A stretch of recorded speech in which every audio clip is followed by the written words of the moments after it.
Insecurity is it's like a drug. And the reason why I say that is because in a sense we can't stop it, because I'm pretty sure a lot of us are insecure about one thing or another, yet for whatever reason, despite being insecure of it, and despite knowing that it's hurting us, despite knowing it's irrational, we still continue to keep on being insecure.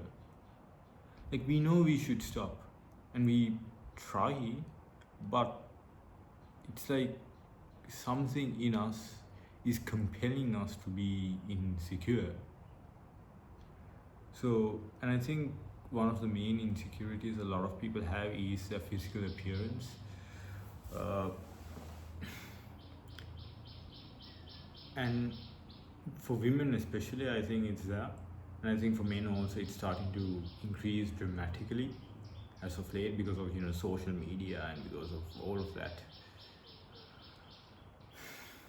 Yeah, and it's very disheartening because everyone says looks shouldn't matter, looks are not what matters in life. It's their personality, it's their values, it's a person's character that matters. And yeah, that's to a certain extent, I mean, that is true. However, that's not how reality in a sense work. In reality, people judge people based on their looks. They always say not to judge people, not to judge a book by its cover, but we don't do that. We definitely do that. And I think in a sense it's a part of our nature to do that. So to say that looks don't matter, I think a lot of people would find offense to that because that's not their experience of the world.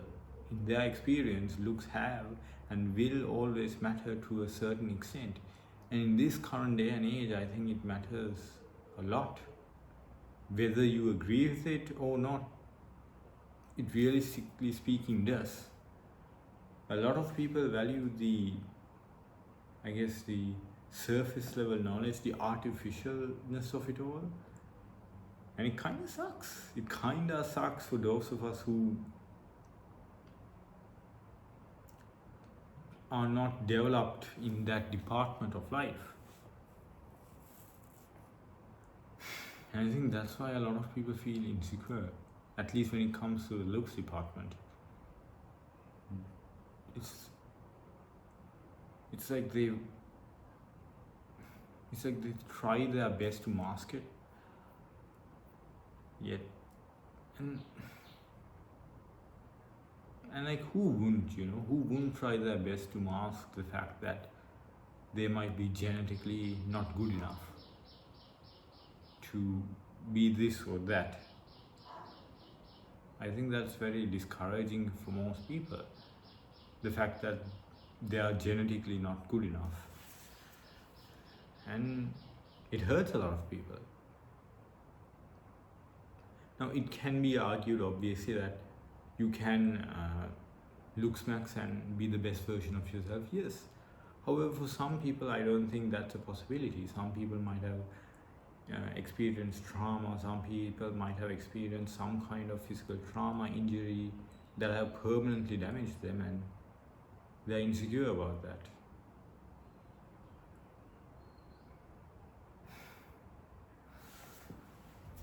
The ancient Stoics used to believe, not just the Stoics, the ancient Stoics, the ancient Tibets,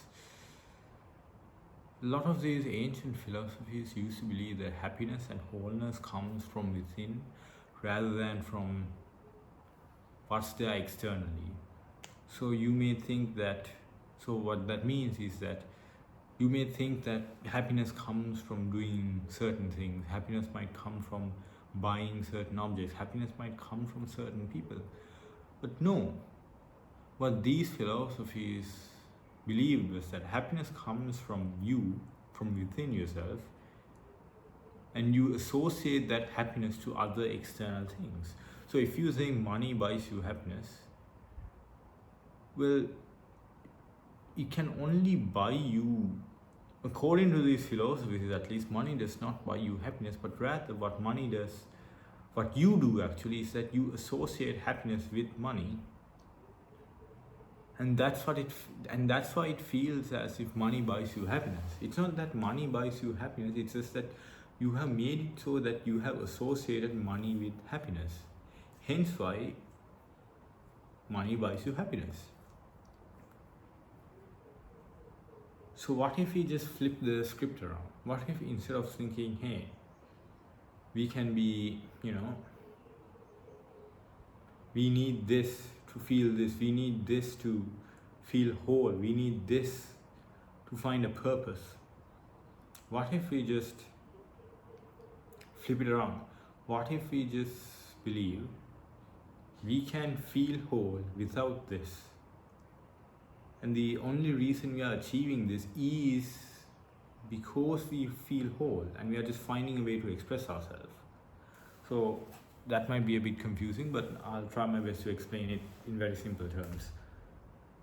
So like imagine if instead of, imagine you have all of these goals that you want to achieve, and the only reason you want to achieve these goals is because you want to be happy.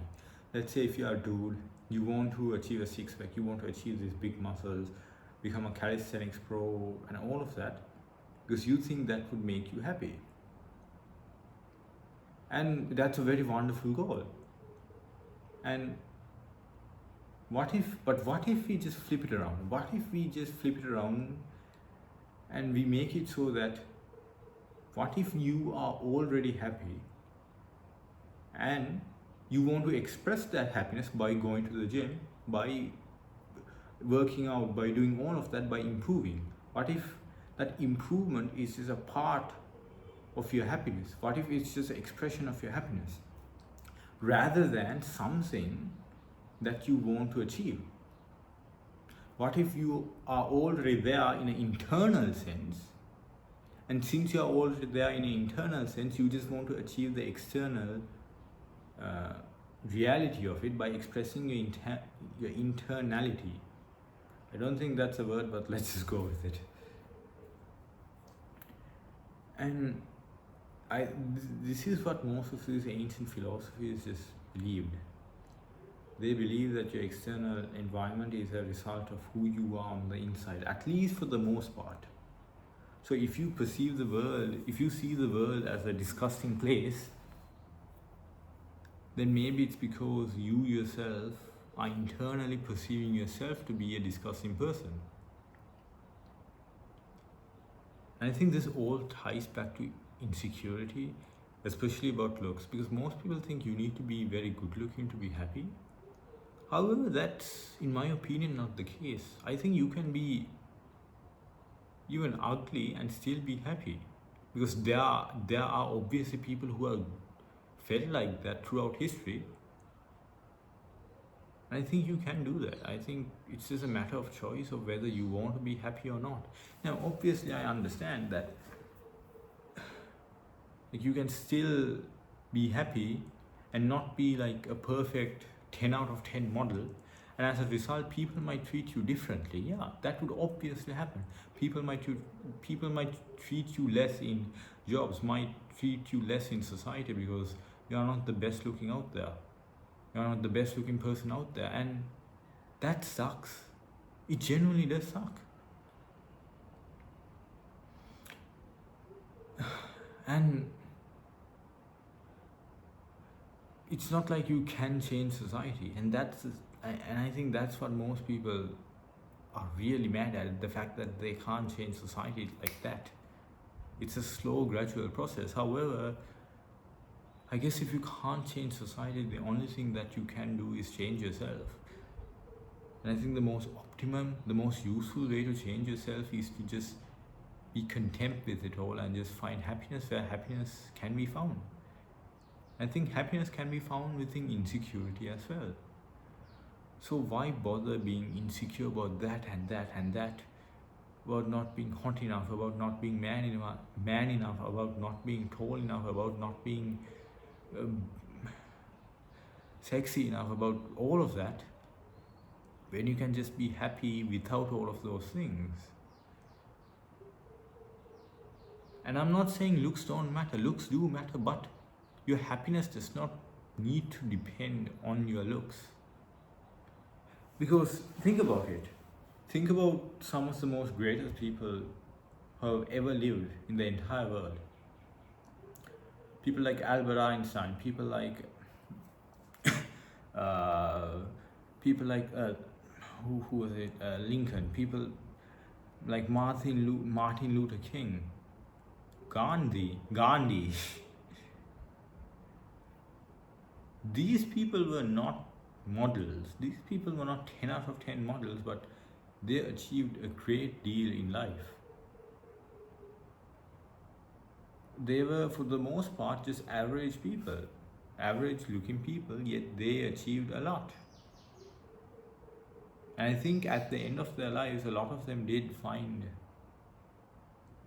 well, at the end of their lives, I think a lot of them did manage to find what they were, did manage to achieve their goals.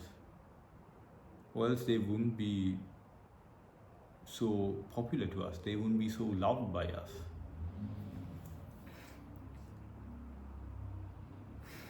Yeah, that's this video. I hope you enjoyed and I hope you learned something. See ya.